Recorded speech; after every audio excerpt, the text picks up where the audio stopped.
The holding cell at Panty Police Station smelled of sweat, urine, and desperation.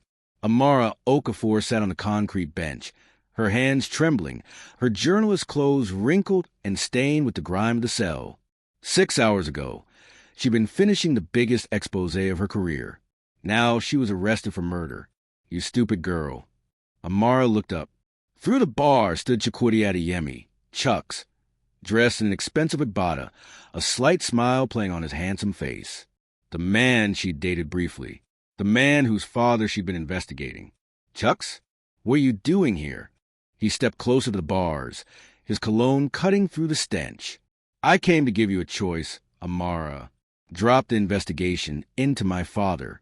Confess to the murder. We'll make sure you get a lighter sentence. Maybe 7 years. I didn't kill anyone. Amara shot to her feet, gripping the bars. Chief Okonkwo was my source. Why would I kill him? The evidence says otherwise. He pulled out his phone, showing her a video. It was her, or someone who looked exactly like her, entering the Wheatbaker Hotel, walking down a corridor, entering room 307, Chief Okonkwo's room, the room where he was murdered. That's not me, Amara whispered, her blood turning to ice. Deepfake technology, Chuck said casually. Quite expensive, but worth every kobo. We also have your fingerprints on the murder weapon. Easy enough to obtain from the wine glass you drank from at that lovely dinner we had. And the witness? He's been very cooperative after we cleared his rather significant gambling debts. Amara's legs gave out, and she sank back onto the bench. The room spun around her. Why? Why are you doing this? Because my father is going to be president of Nigeria, and nothing, certainly not some idealistic journalist with delusions of heroism, will stop that. Chuck's smile vanished, replaced by something cold and cruel. You should have stayed in your lane. Amara. Hello, guys. Welcome to my Africantales. Don't forget to like this video, subscribe, and share it with your friends. And most important thing, turn your notification bell so you can get informed when I drop another amazing story. Drop your thoughts and reactions in the comments. What would you do if your spouse tried to kill you and you survive? Will you take a revenge or disappear forever? The morning everything changed, Lagos was alive with possibility. Amara Okafor sat in the cramped office of the Truth newspaper, her fingers flying across her laptop keyboard, adrenaline pumping through her veins. She was 24 years old, and she was about to break the biggest story of her career. Amara, you're working too hard again, Ngozi called from across the newsroom, her braids wrapped in a colorful head wrap. Come, let's get suya from Mama Blessing's stall. Can't. I'm meeting Chief Okonkwo in an hour. He has the final documents. Amara saved her work, then save it again to her flash drive. Trust nothing. Her journalism professor had taught her. Always have backups. The story was explosive. Senator Benson Adeyemi, one of Nigeria's most powerful politicians, had siphoned 2.3 billion naira from the Niger Delta Development Fund. Money meant for schools, hospitals, and clean water was sitting in offshore accounts while children in the Delta died from preventable diseases. Amara had been chasing the story for 8 months, following a trail of shell companies, false invoices, and dead ends. Then Chief Okonkwo, the senator's former accountant, had contacted her. He was dying of cancer and wanted to clear his conscience. He'd given her everything: bank statements, email correspondences, audio recordings. Tomorrow's front page would change Nigeria. You're playing with fire, Ngozi warned, appearing at her desk with concern etched on her face. The Adeyemis are dangerous people, Amara. Very dangerous. That's exactly why this story needs to be told. Amara grabbed her bag and stood. If journalists are too afraid to expose corruption, what's the point of journalism? Just be careful. Promise me. I promise. Amara squeezed her friend's hand, then headed out into the chaotic Lagos afternoon. Jan Kara Market was a maze of stalls selling everything from fabrics to phones, the air thick with the smell of frying Accra and the sound of hawkers advertising their wares. Amara navigated through the crowd with practiced ease, her eyes scanning for Chief Okonkwo. She found him near a fabric stall, looking frielier than when she'd last seen him 2 weeks ago. The cancer was winning. Chief! She greeted him in Yoruba. showing respect. Amara, my daughter. His smile was warm but tired. I have the last pieces for you. He handed her a brown envelope. Copies of the senator's travel documents, showing when he moved the money, and names of other officials involved. This goes deeper than just Adeyemi. Amara's heart raced as she flipped through the documents. This was it. This was everything. Why now, Chief? After all these years of working for him, my daughter died last year. Died giving birth because a hospital in our village had no electricity, no equipment, no doctors. That hospital was supposed to be funded by the Niger Delta Development money. His eyes glistened. I helped him steal that money. I have blood on my hands. But maybe this will help other fathers keep their daughters. Amara felt tears prick her eyes. I'll make sure your story is told, Chief. I promise. They talked for another 30 minutes about verification, about timing, about staying safe until publication. When they parted ways, Chief Okonkwo clasped her hands in his. Be careful, Amara. Men like Senator Adeyemi don't let go of power easily. I will, Chief. Thank you for your courage. She watched him disappear into the market crowd, then clutched the envelope to her chest and headed home. She had work to do. Amara's phone rang at 6 a.m. the next morning, dragging her from a restless sleep. She worked until 3 a.m., finalizing every word, triple-checking every fact. The article was perfect. By noon, it would be on every newsstand in Lagos. Hello, she answered groggily. Amara, it's Ngozi. Her friend's voice was strange, tight. Where are you? Home. Why? What's wrong? Stay there. Lock your doors. Don't open them for anyone. Amara sat up, suddenly awake. Ngozi, you're scaring me. What happened? Chief Okonkwo is dead. Murdered in his hotel room last night. Stabbed multiple times. Ngozi's voice dropped to a whisper.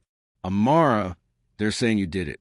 They're saying you were the last person seen entering his room. The police are coming for you. The phone slipped from Amara's hand, clattering onto her bed. This couldn't be happening. This wasn't real. She'd been home all night, working. Her mother had been in the next room. There were witnesses. Her door burst open. Her mother stood there, her face ashen, still in her nightgown. Amara, there are police outside. Many of them. Before Amara could respond, before she could think, the front door splintered open. Heavy boots thundered through their small flat. Men in police uniforms swarmed her room. Amara Okafor, you're under arrest for the murder of Chief Adebayo Okonkwo. No, I didn't. I was here. Mama, tell them. But her mother was pushed aside as rough hands grabbed Amara, forcing her face down on the bed, cold metal handcuffs clicking around her wrists. You have the right to remain silent. This is a mistake. The Adeyemis, they're setting me up. I'm a journalist. I was investigating. Tell it to the judge. They dragged her out in her nightclothes, past her crying mother, past neighbors who'd known her since childhood, now staring with horror and judgment. The morning sun was too bright, the street too loud, the nightmare too real. As they shoved her into the police van, Amara caught sight of a black Mercedes parked across the street. In the back seat, barely visible through tinted windows, she saw him, Chukwudi Adeyemi, watching, smiling. 3 months before the arrest. You have beautiful eyes, Chukwudi said, his smile charming as he poured her more wine. Amara laughed, surprised to find herself enjoying the evening. She'd met Chucks at a press conference 2 weeks ago. He'd approached her afterward, asked intelligent questions about her work, seemed genuinely interested in journalism's role in democracy. When he'd asked her to dinner, she'd almost said no. She didn't have time for relationships. But there was something magnetic about him. His confidence, his wit, the way he really listened when she spoke. So, investigative journalism, Chuck said, leaning back his chair at the upscale Victoria Island restaurant. You go after the bad guys. Must be exciting. Sometimes. Mostly it's tedious research in dead ends. Amara sipped her wine. But when you finally expose corruption, when you give voice to people who've been silenced, that's worth everything. Who are you investigating now? I can't talk about active investigations. She smiled. But let's just say some very powerful people are about to have a very bad day. Chuck's expression flickered for just a moment, something dark crossing his handsome features, before the charming smile returned. I admire your courage. Nigeria needs more people like you. They talked for hours about politics, about Lagos's music scene, about their families. He told her about his father, a senator, and she mentioned her mother and sick younger brother. He was attentive, asking questions about Emeka's condition, seeming genuinely concerned. When he kissed her goodnight, Amara felt like she was floating. She didn't discover who his father was until their third date, when she saw a family photo at his apartment. Senator Benson Adeyemi, the man she was investigating, the man whose corruption she was about to expose. "You're the senator's son," she'd said, stepping away from him. "Yes. Is that a problem?" "I can't date you, Chucks. It's a conflict of interest." "Because of my father?" He looked genuinely confused, genuinely hurt. "Amara, I'm not my father. I'm my own person. I'm sorry. I really like you, but this won't work." She left that night and blocked his number. Now, sitting in the police van, watching Lagos rush past the bar windows, Amara understood. There had been no coincidence, no chance meeting. He'd known who she was from the beginning, known what she was investigating, and he'd played her perfectly. The iron gates of Kirikiri prison slammed shut behind Amara with a finality that crushed her soul. The trial had been a farce. 3 weeks of manufactured evidence, paid witnesses, and a judge who wouldn't meet her eyes. 15 years. The sentence echoed in her mind like a death knell. "Move." A female guard shoved her forward into the processing area. The stench hit her first, sweat, mold, human waste, and something else she couldn't name. Despair, perhaps. It had a smell here. They stripped her, searched her, deloused her, cut her long braids off with dull scissors, the hair falling around her feet like pieces of her former life, gave her a faded khaki uniform that smelled of the dozen women who'd worn it before her, assigned her a number, 4729. "You're in Block C," the guard said, not unkindly. "Keep your head down. Don't make enemies. And whatever you do, don't cross Mama Sola." "Who's Mama Sola?" The guard just shook her head and led Amara through a maze of corridors. The sounds of Kirikiri surrounded her. Women crying, women shouting, women laughing with an edge of hysteria. Metal clanging against metal. The shuffle of feet. The buzz of fluorescent lights that never turned off. Block C was a long room lined with triple-decker bunk beds. Over 100 women crammed into a space meant for 40. The heat was suffocating. The walls sweated moisture. A single toilet stood in the corner. No door, no privacy. Every eye turned to Amara as she entered. "Fresh meat," someone muttered. A large woman rose from a bottom bunk near the back. At least 50 years old, her face scarred, her presence commanding. Mama Sola. She walked toward Amara with the confidence of a queen inspecting her domain. "What you in for, small girl?" "Murder." Amara's voice came out smaller than she intended. "But I didn't do it. I was framed." The entire block erupted in laughter. "We all innocent in here," someone shouted. "Not government conspiracy. Police plant evidence." Mama Sola's expression didn't change. She studied Amara with sharp, intelligent eyes. "You educated?" "Yes, Ma. I was a journalist." "Journalist." Mama Sola spat on the floor. "You write stories about people like us? About how we animals, how we deserve to rot." "No, Ma. I wrote about corruption, about politicians who steal from the people." Something shifted in Mama Sola's expression. "Which politician?" "Senator Benson Adeyemi." A hush fell over the block. Women exchanged glances. "His son put you here?" Mama Sola asked quietly. Amara nodded. Surprised the woman knew. Mama Sola was silent for a long moment, then pointed to a top bunk. "That one's yours. Stay out of trouble. Don't touch anybody's property. And if anybody try to trouble you, you tell them Mama Sola say you under protection." "Why would you protect me?" "Because Senator Adeyemi's people kill my daughter. Say she sees something she wasn't supposed to see." Mama Sola's voice was flat, emotionless, but her eyes burned with old rage. They framed me for armed robbery, put me here for 20 years. I served 12 already. She leaned closer. The enemy of my enemy is my friend. You survive here, small girl. You survive, and maybe one day you get your revenge. I never will. 6 months later, Amara lay on her bunk, staring at the water-stained ceiling, trying to remember who she'd been before. It was getting harder. Prison had a way of eroding identity, of turning everyone into shadows of themselves.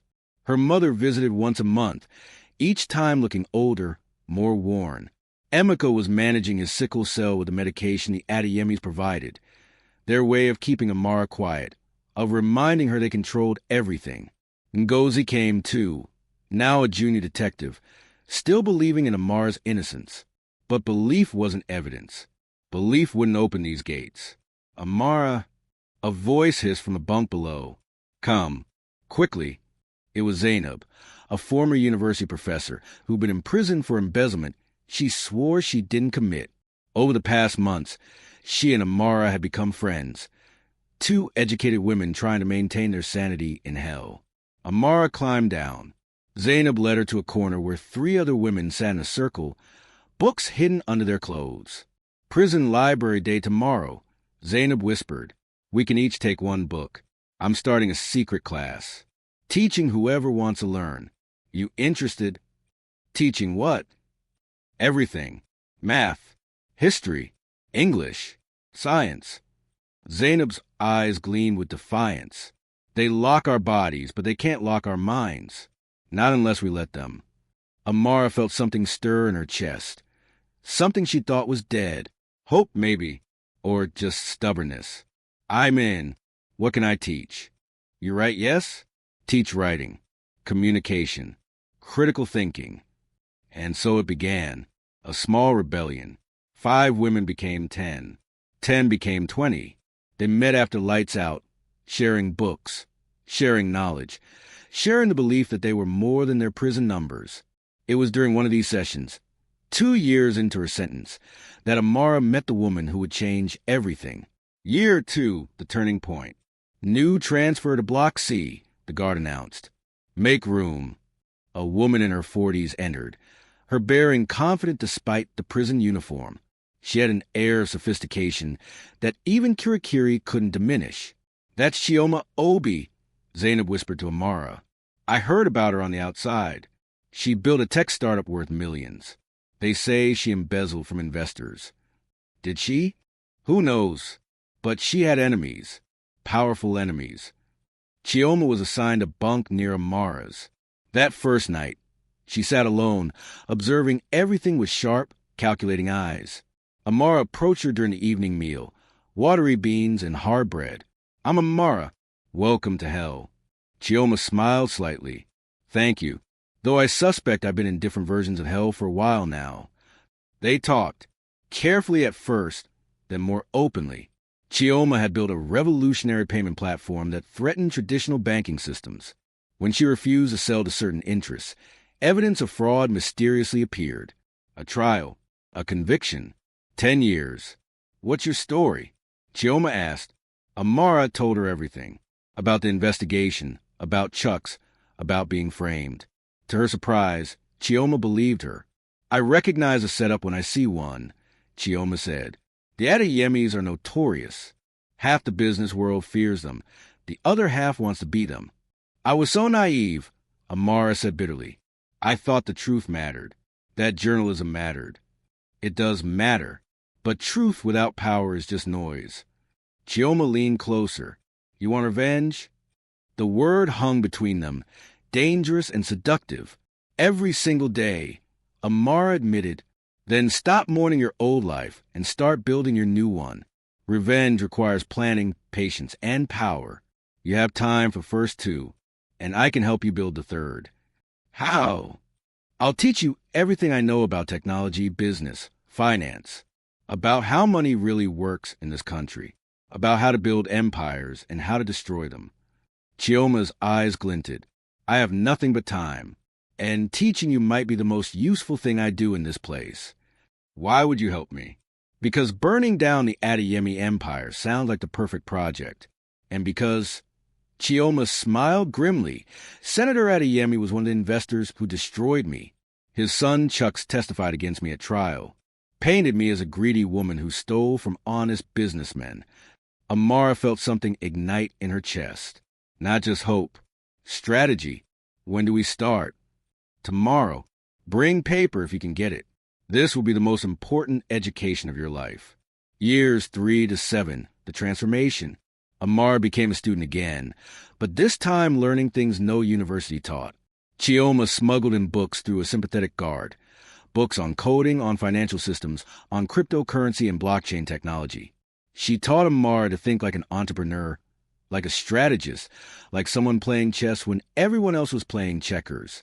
The Adeyemis have power because they control money flows, Chioma explained during one of their sessions.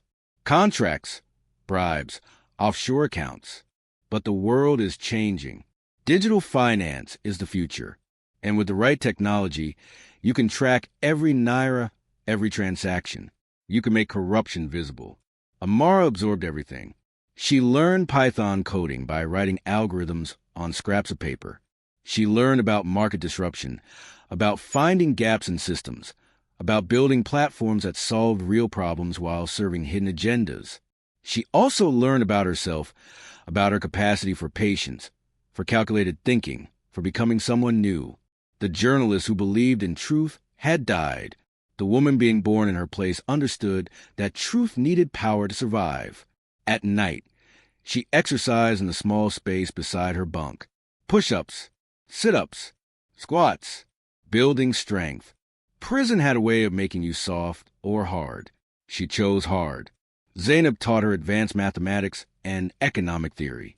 Another inmate, a former actress, taught her how to transform her appearance, her voice, her mannerisms. You want revenge? You can't look like Amara Okafor anymore, the actress said. You need to become someone else. Someone they won't recognize until it's too late. Mama Sola taught her something else. How to survive, how to read people, how to navigate dangerous spaces. Rich people think poor people are stupid, Mama Sola said. They think because we don't have money, we don't have sense. But we see everything they don't. We know how to be invisible, how to wait, how to strike when they're comfortable. Amara learned it all, weaving together knowledge from the most unlikely teachers, building herself into something new. Year 8, the plan takes shape. I've been thinking, Amara said to Chioma one evening. They were in the prison yard, the Lagos skyline visible in the distance, a reminder of the world beyond these walls. When I get out, if I get out, I need to build something legitimate first. Something that makes money, that gives me credibility. Smart. Chioma nodded. What are you thinking? A fintech platform. Something that brings transparency to transactions. Something that helps small businesses, but can also be used to track large-scale financial movements. You'd need to start in a neighboring country first. Build proof of concept. Ghana, maybe better business environment, less corruption. Then expand Nigeria once you have traction. And I need to look different. Be different. New name, new identity. Amaro Koro, Chioma suggested. Close enough to remember, different enough to hide behind. And you'll need to change your appearance completely. They spent months refining the plan. Chioma drew diagrams of business structures, explained venture capital, taught Amara how to pitch ideas to investors. It was all theoretical. They were in prison, after all, but it gave Amara something the Adeyemis had tried to take, a future. Year 9, the miracle. Amara had stopped believing in miracles. But on a Tuesday morning in March, the guard called her name. 4729, Warden wants to see you. Her heart raced as she walked through the corridors. These summons were never good news. The warden's office was air-conditioned, a jarring contrast to the sweltering blocks. The warden herself sat behind a large desk, her expression unreadable. Miss Okafor, sit. Amara sat, her hands clasped tightly in her lap. New evidence has emerged in your case, the warden said. The real killer has confessed. The prosecutor's office is reviewing your conviction. You're being released pending a formal exoneration hearing. The words didn't make sense. Amara stared at the warden, waiting for the punchline, the cruel joke. I what? You're free to go. Your release papers are being processed now. Who confessed? Why? The warden shrugged. A man named Ibrahim Kazim. He says he killed Chief Okonkwo during a robbery. Says his conscience was troubling him. Your lawyer will have more details. Amara's mind raced. Ibrahim Kazim. She'd never heard the name. This didn't make sense. The Adeyemis had framed her perfectly. They wouldn't just let her go. Unless 9 years had passed and she was no longer a threat. Unless they thought she was broken. Unless they believed she'd crawl away and disappear. They didn't know about Chioma. About her education. About the woman she'd become in the darkness. Pack your belongings, the warden said. You'll be processed out by this afternoon. Amara stood at the prison gates 3 hours later, blinking in the bright Lagos sun. She wore donated clothes from a charity, a simple dress, worn shoes. She looked like what she was, a broken woman released from hell. But inside she was steel. Chioma had hugged her goodbye, whispering in her ear, remember everything I taught you. Build your empire. Then burn theirs to ground. I'll be watching from in here, cheering you on. Mama Sola had pressed something into her hand. A phone number. My nephew, he's good with computers. Honest, when you ready to start your business, call him. Tell him I sent you. Now. Standing on the street outside Kirikiri, traffic rushing past, hawkers selling their wares, Lagos continuing its chaotic dance, Amara felt the weight of 9 stolen years, but also the power of 9 years spent preparing. A taxi pulled up. Ngozi stepped out, tears streaming down her face. Amara, oh God, Amara. They embraced. Amara allowed herself this one moment of weakness, of emotion. How? Amara whispered, how did this happen? Ngozi pulled back, her face serious. I never stop investigating. Never stop looking for evidence. This man, Ibrahim, he was dying of AIDS, wanted to confess his sins. It took me 3 years to find him, another year to convince him to come forward. Ngozi, you could have been killed. The Adeyemis are still powerful, still dangerous. But some of us still believe in justice. Amara, some of us never stop fighting for you. Amara hugged her friend again, making another promise to herself. She would protect the people who believed in her, and she would destroy the people who had tried to destroy her. Take me to see Emeka and Mama, Amara said. Then I need to disappear for a while. Disappear? Why? Because Amara Okafor died in Kirikiri prison. Amara said, her voice calm and certain. And the woman who's going to destroy the Adeyemis hasn't been born yet. Ngozi stared at her, recognizing something new in her friend's eyes. Something hard. Something dangerous. What are you planning? Amara smiled, and it was nothing like the smile she'd worn 9 years ago. That smile had been innocent, idealistic, naive. This smile was a promise of reckoning. Everything, she said. I'm planning everything. The coffee shop in OSU was filled with a morning crowd. Young entrepreneurs typing on laptops. Business meetings over espresso. The energy of a city on the rise. Amara sat in the corner, her laptop open, reviewing her pitch deck one final time. She barely recognized herself anymore. Her hair was styled in elegant locks that fell past her shoulders. Designer glasses. Subtle makeup. A tailored blazer that whispered success rather than shouting it. She'd gained healthy weight, replacing prison gauntness with the confident bearing of a woman who belonged in boardrooms. Most importantly, she'd legally changed her name. Amara Okoro's passport, bank accounts, and business registration were all legitimate. Amara Okafor existed only in prison records and painful memories. Miss Okoro? A young man approached her table. I'm David Mensah from Bright Ventures. We spoke on the phone.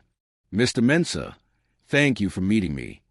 Amara shook his hand, her smile warm but professional. Perfect. They'd met through careful networking, through attending every tech event in Accra, through building credibility one conversation at a time. David was a junior partner at a small but growing venture capital firm. He was her way in. So, tell me about PayConnect. David said, ordering a coffee. Amara opened her laptop, showing him the prototype she'd built with Mama Sola's nephew, Emmanuel. Payconnect solves a critical problem in West Africa: trust in digital transactions.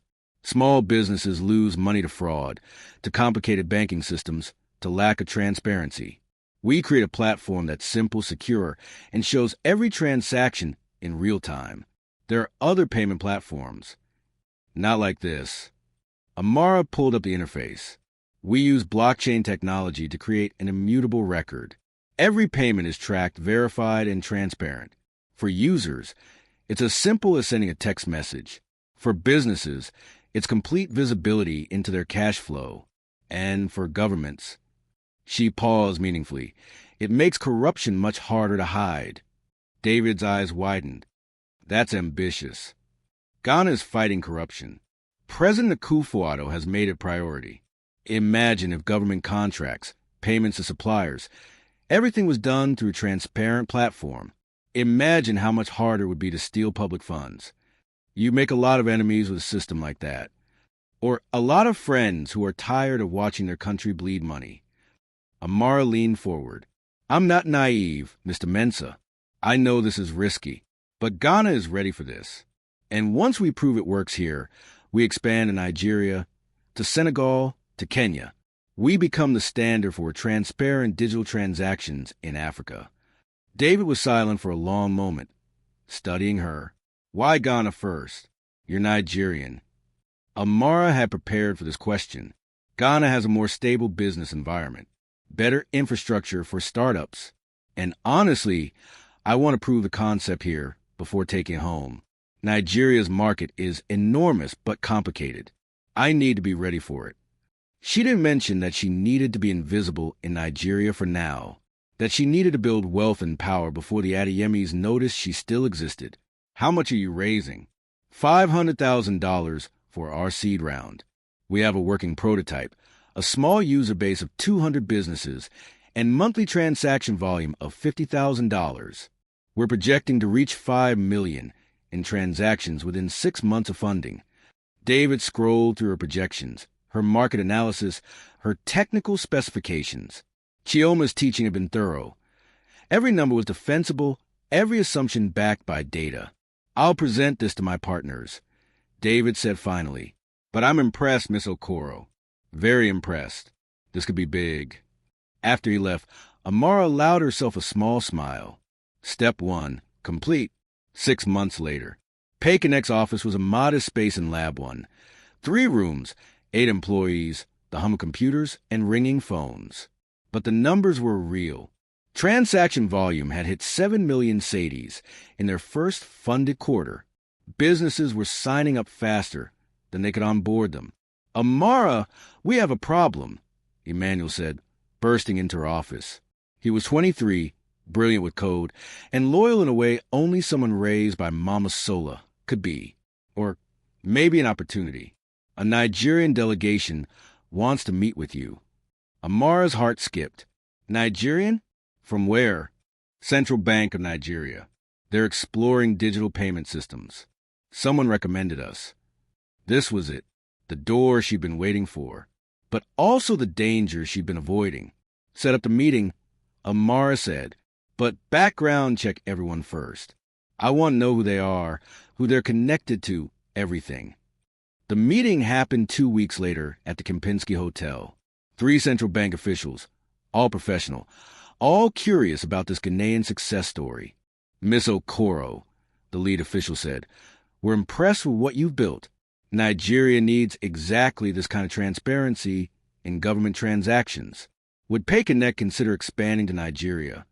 We've been planning Nigerian expansion, Amara said carefully, but we need the right partners, the right regulatory environment. What if we could guarantee that?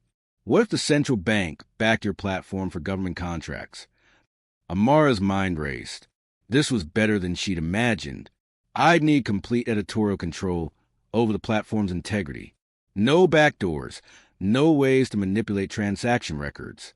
Total transparency or nothing. The officials exchanged glances. That's ambitious. Some powerful people might not like that level of visibility. Then those powerful people can use other platforms. Amara said firmly, PayConnect's entire value proposition is trust through transparency. We compromise that we're worthless. The lead official smiled. I think we can work with you, Miss Okoro. Let's talk specifics. 1 year later, Lagos, Nigeria. PayConnect Nigeria launched with celebration at the Civic Center. Politicians, business leaders, tech entrepreneurs, all gathered to witness the platform that promised to revolutionize digital payments. The governor of Lagos State gave a speech about innovation. The central bank governor praised transparency. Amara stood on stage in an elegant gown, her company now valued at $50 million, her face on the cover of business magazines. The broken journalist who'd entered Kirikiri was gone. In her place stood someone powerful, someone the elite wanted to know, someone the Adeyemis would want to meet. She'd been back in Nigeria for 3 months, keeping a low profile, building her business, waiting. Her appearance had changed enough. The glasses, the sophisticated styling, the weight gain, the confidence. And it had been 11 years. People forgot. They moved on. But Amara hadn't forgotten anything. Miss Okoro, a reporter approached. Your success story is inspiring. What's next for PayConnect? We're exploring partnerships with major corporations. Amara said smoothly. We want to bring transparency, not just to government, but to big business. Show customers where their money goes, how companies operate, full supply chain visibility. She saw him then, across the room, older, his hairline receding slightly, but still handsome in that dangerous way. Chukwudi Adeyemi, now CEO of Adeyemi Holdings, his father having retired from active politics after a stroke 2 years ago. He was talking to someone, laughing, his confidence absolute. He had no idea. Who's that?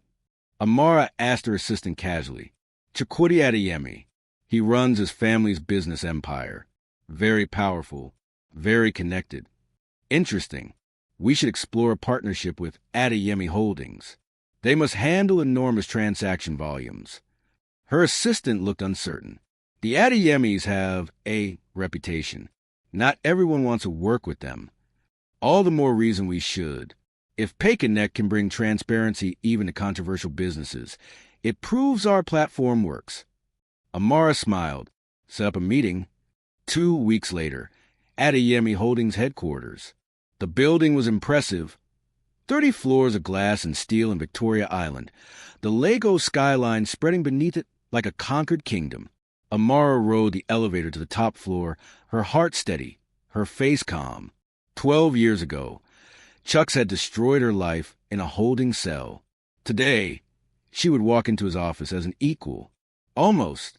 His secretary led her to a corner office with floor-to-ceiling windows. Chuck stood with his back to the door, talking on his phone. When he turned, his smile was automatic, professional. Miss Okoro, welcome. He extended his hand. Amara shook it, looking directly into his eyes. No recognition. Nothing. She was a stranger to him. Mr. Adeyemi, thank you for seeing me. Call me Chucks. Everyone does. He gestured to a seat. I've been following PayConnect's rise. Impressive work. You disrupted the market significantly. We saw a need and filled it. Transparency is becoming non-negotiable for modern businesses. Transparency. Chuck's smile was slightly mocking. A dangerous word in Nigeria. Only for people with something to hide. He laughed. I like you. You're direct. Too many people in this country speak in circles. He leaned back in his chair. So what are you proposing? That Adeyemi Holdings uses PayConnect for our transactions. Exactly.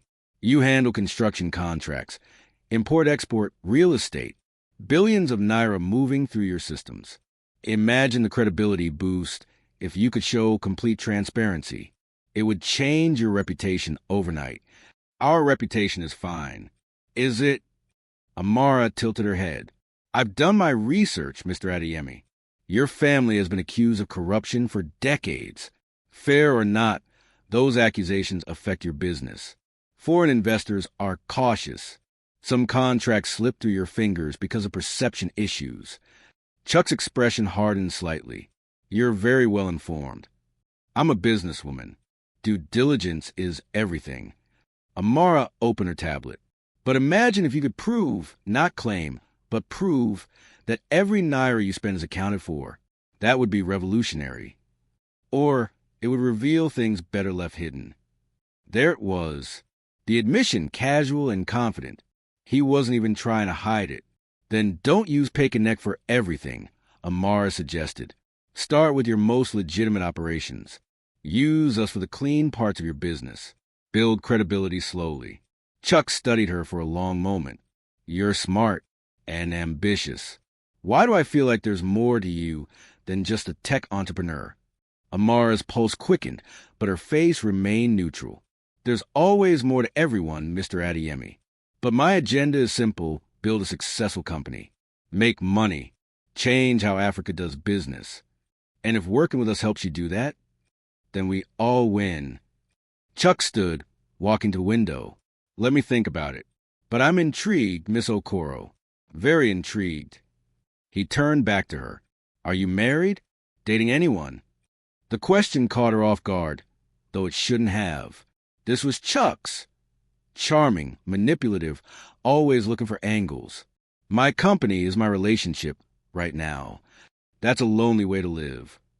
Or a focused one. He laughed again. Have dinner with me. Let's discuss this partnership in a more relaxed setting. This was it. The opening she'd been engineering. The chance to get close. Dinner would be lovely, Amara said, smiling. But let's be clear, this is business. Of course. His smile said otherwise. I'll have my secretary coordinate with you.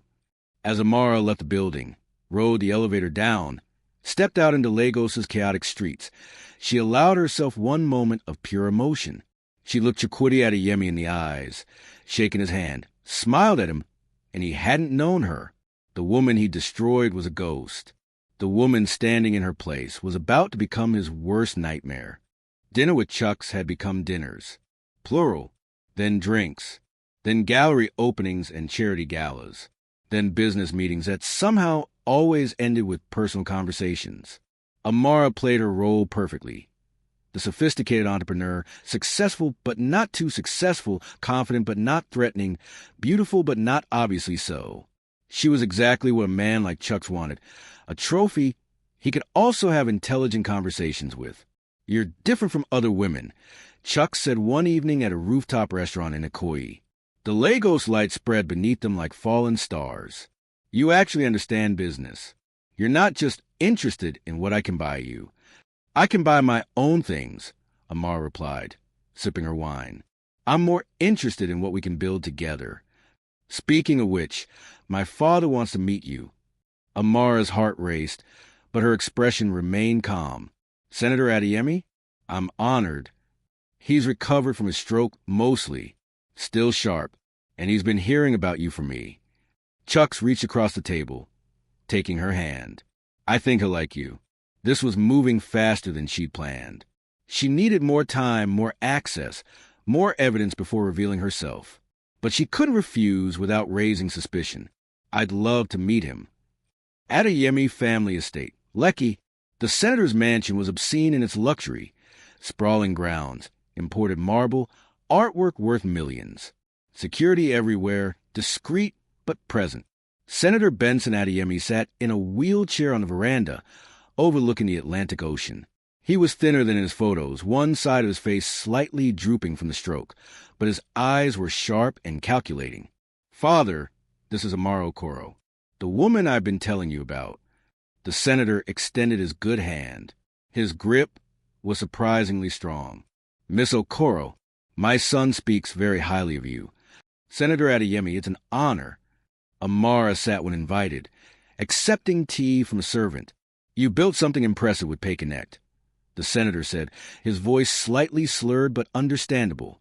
Transparency in transactions. A noble goal. Thank you, sir. Also a naive one. Nigeria isn't ready for that level of transparency.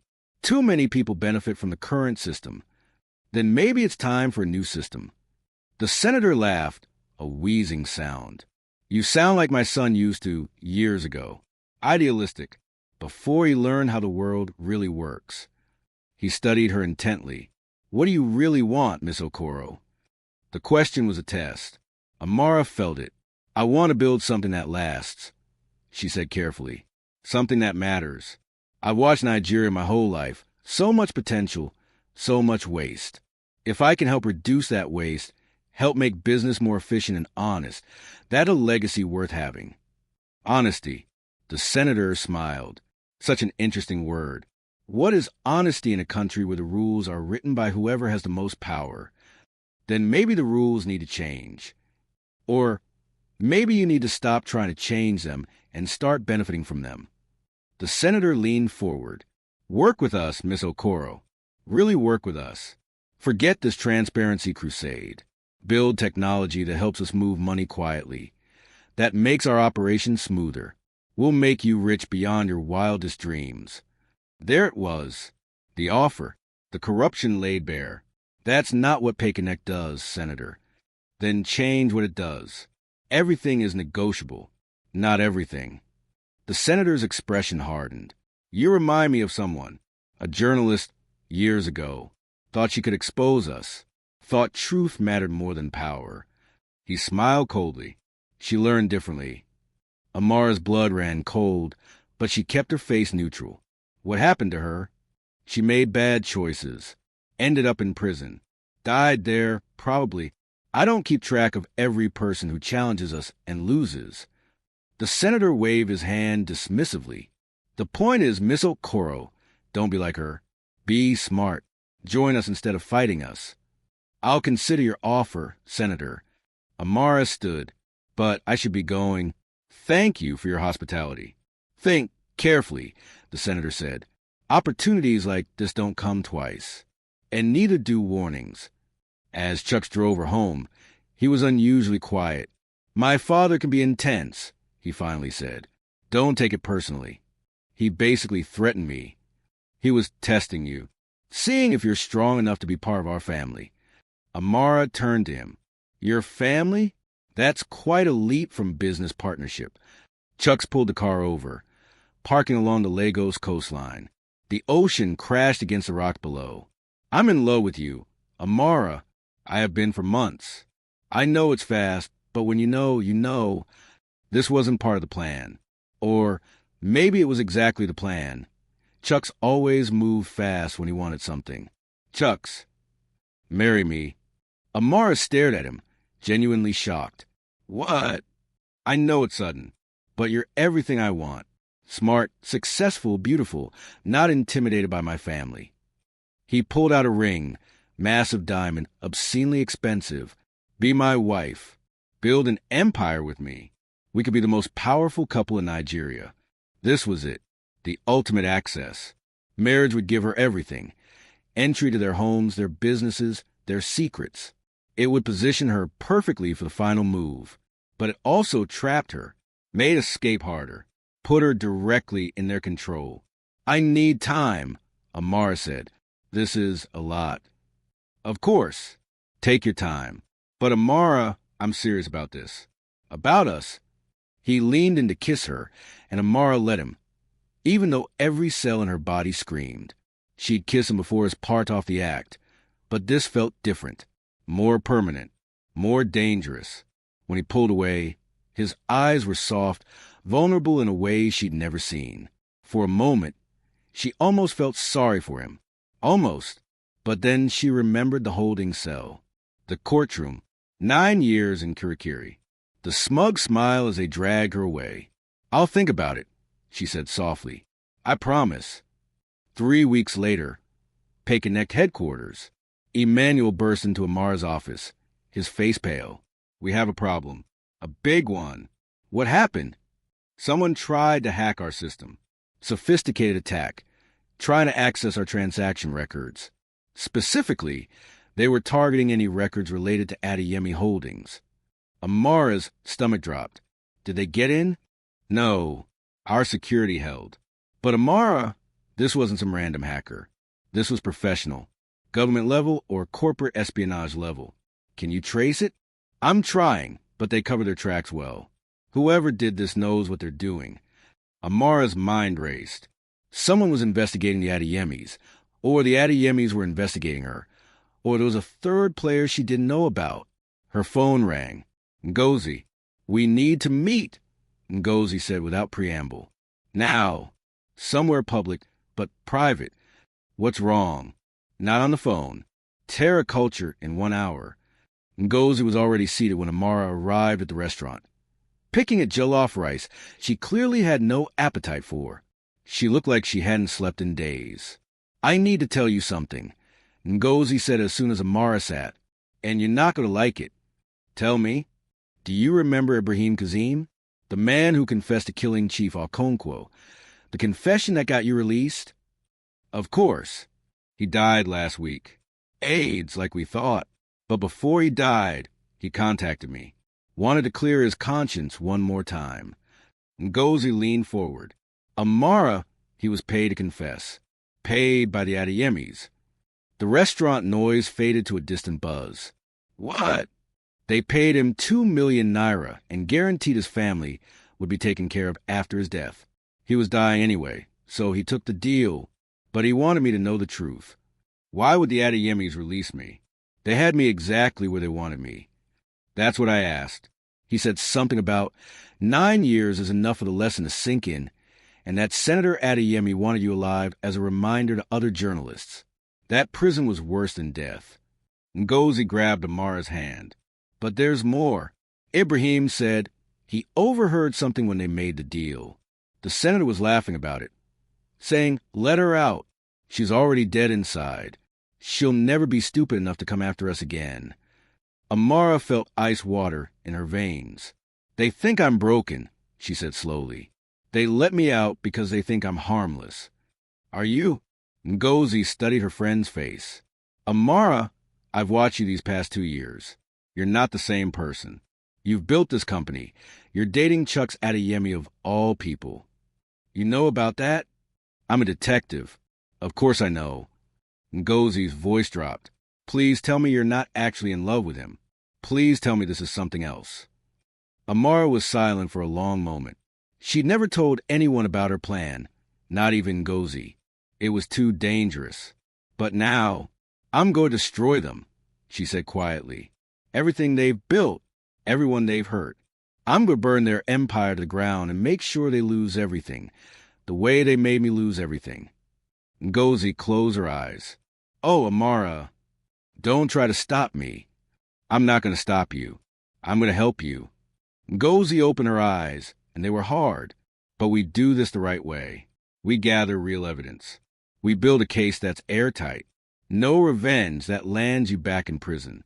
Legal revenge, the kind that sticks. I've been gathering evidence for months.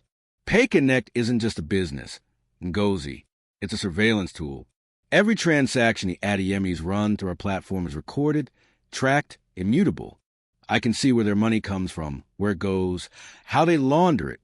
That's illegal surveillance. No, it's the terms of service everyone agrees to.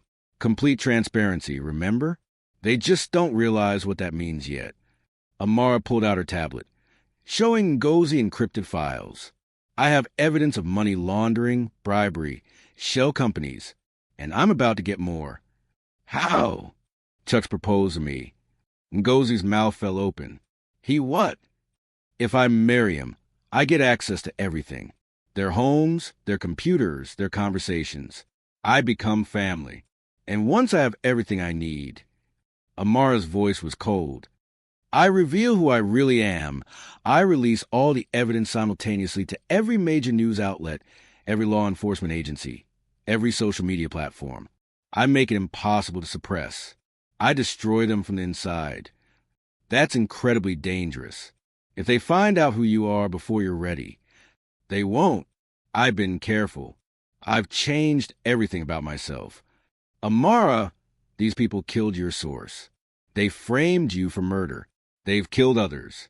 If you marry into that family and they discover your identity, they will kill you.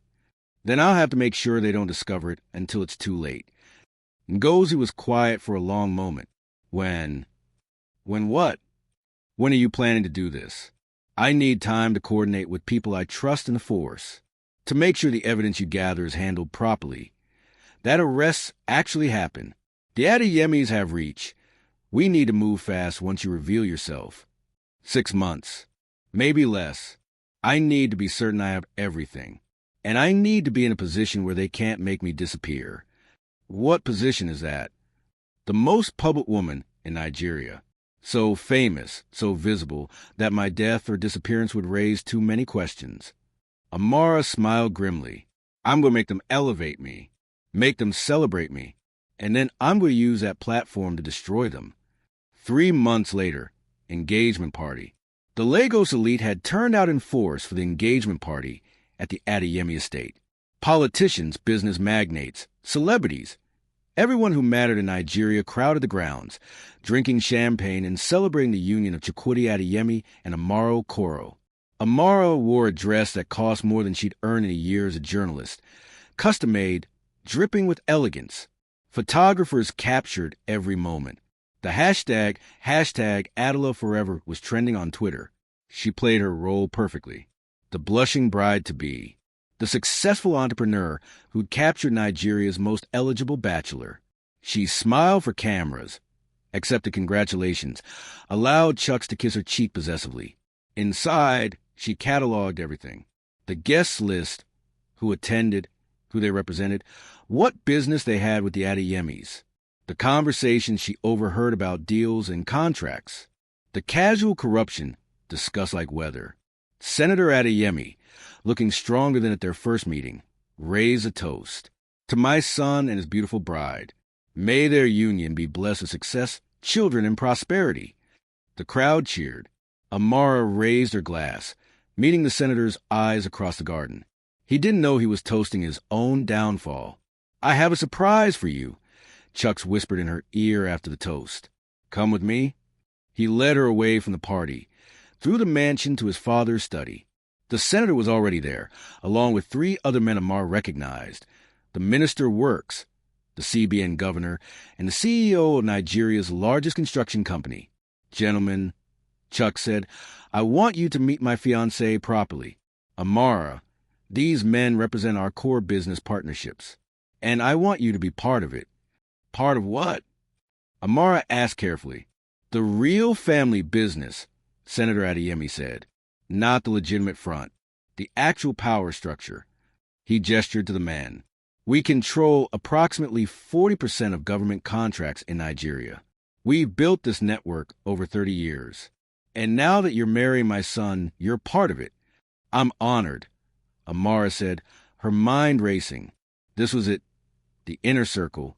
We want PayConnect to be our official payment platform, the CBN governor said, but not the public version. We need a private version, one that can move money without the transparency features. You want me to build a backdoor into my own system? We want you to build a parallel system, Chucks corrected. One for legitimate business, one for pragmatic business. You keep the transparent platform for your public image, but the real money flows through the private system. And in exchange, Amara asked, you become one of the wealthiest women in Africa, Senator Adeyemi said. You get protection, power, and access. All we ask is loyalty. This was a test. Accept, and she was truly inside. Refuse, and they'd know something was wrong. How soon do you need this? Amara asked, within 3 months, before the wedding. We want it operational as part of your dowry. The senator smiled. A very unique dowry. I'll need technical specifications, security requirements, and complete discretion for my team. Of course, Chucks will provide everything. The senator wheeled closer to her. Welcome to the real family. Amara, you're one of us now. As the men filed out to rejoin the party, Amara stood alone in the study for a moment. She'd just been handed everything she needed: confession, conspiracy, intent to commit crimes. All she needed now was to record it, document it, make it undeniable. But she'd also just agreed to build a tool for massive corruption. If she actually built it, she'd be guilty of everything they were. If she didn't, they'd know something was wrong. She had 3 months to walk the tightrope between infiltration and complicity. 3 months to gather the evidence that would end them. 3 months until her wedding day and her revenge. 2 months later, the private PayConnect system was nearly complete. Amara had built it with Emmanuel, who knew something was wrong but trusted her enough not to ask questions. It looked functional, but she'd embedded tracking code in every transaction, code that secretly copied every move of the money to a hidden server. They thought she was building them a tool for corruption. She was actually building an evidence vault, but the stress was showing. She'd lost weight again, had nightmares about being discovered, jumped at sudden noises. The walls were closing in. "You look tired," Chuck said one evening at his penthouse apartment. They were alone, having dinner, and his concern seemed genuine. "Are you having second thoughts about the wedding?" "No, just working hard on the project your father requested. He's very pleased with your progress." "We all are." Chuck's poured her more wine. "But I'm worried about you. You seem haunted sometimes, like you're carrying something heavy." Amara's heart raced. Could he suspect? "Just the normal stress of building a life with someone," she said carefully, "and the pressure of your family's expectations. My family can be overwhelming. I know that." He took her hand. "But you're strong enough for this. You've proven that." "Have I?" "Absolutely. You've built a company from nothing. You've navigated Nigeria's impossible business environment. You've impressed my father, which almost no one does." He kissed her hand. "You're going to be an incredible addition to our family." Amara looked at him, really looked at him, in another life. If he'd been different, if his family had been different, maybe he could have been someone worth loving. He was charming, intelligent, capable of moments of genuine warmth.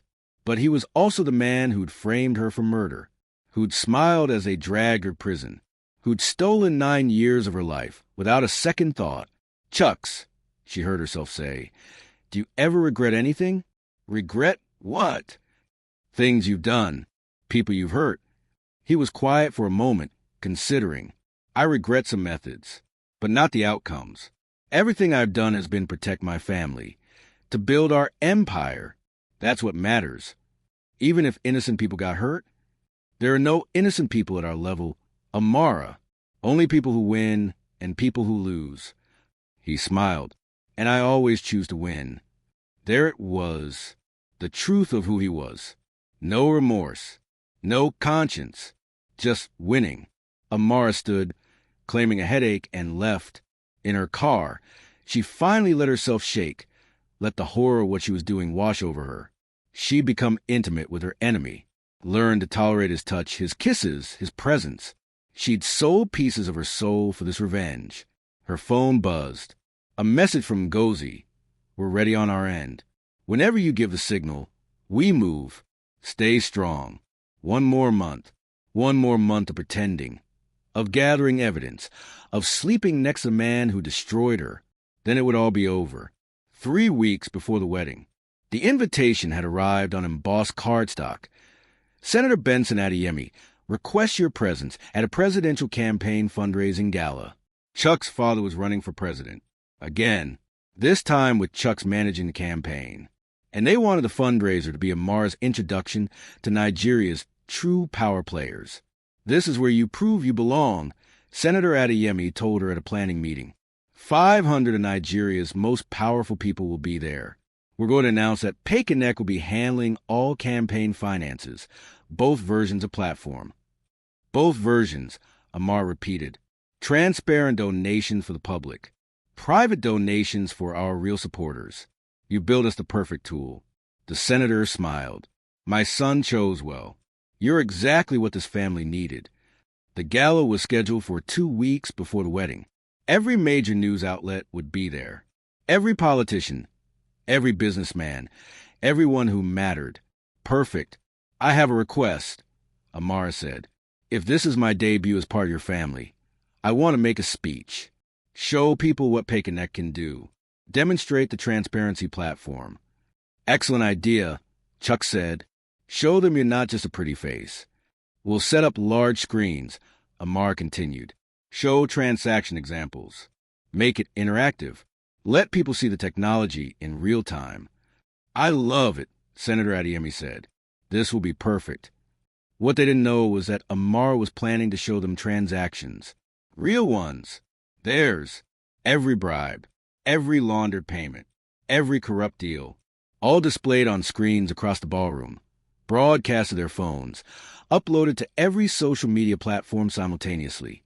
She'd been building toward this moment for nearly 3 years, since the day she walked out of Kirikiri, since the day she decided Amara Okafor was dead. 2 more weeks, then Amara Okoro would disappear too, and the woman they'd both been would finally have her justice. The crystal chandeliers of the Eco Hotel ballroom cast dancing shadows across 500 faces as Amara stepped to the podium, her red gown trailing like blood. "Thank you all for being here tonight," she said, her voice steady as steel.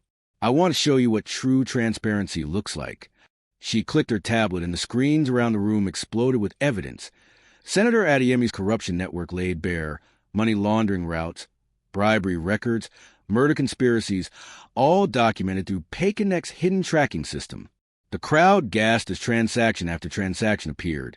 Then she removed her glasses, and her voice cut through the chaos. "My real name is Amara Okafor. 12 years ago, the man standing behind me framed me for murder and sent me to Kirikiri prison for 9 years. I came back and built an empire just so I could watch his crumble." Chucks lunged toward her, but Detective Ngozi Mensah's officers flooded the ballroom, handcuffs clicking around both Adeyemi men, as every phone buzzed with the evidence going viral simultaneously. Uploaded to every news outlet, every law enforcement agency, unstoppable and undeniable.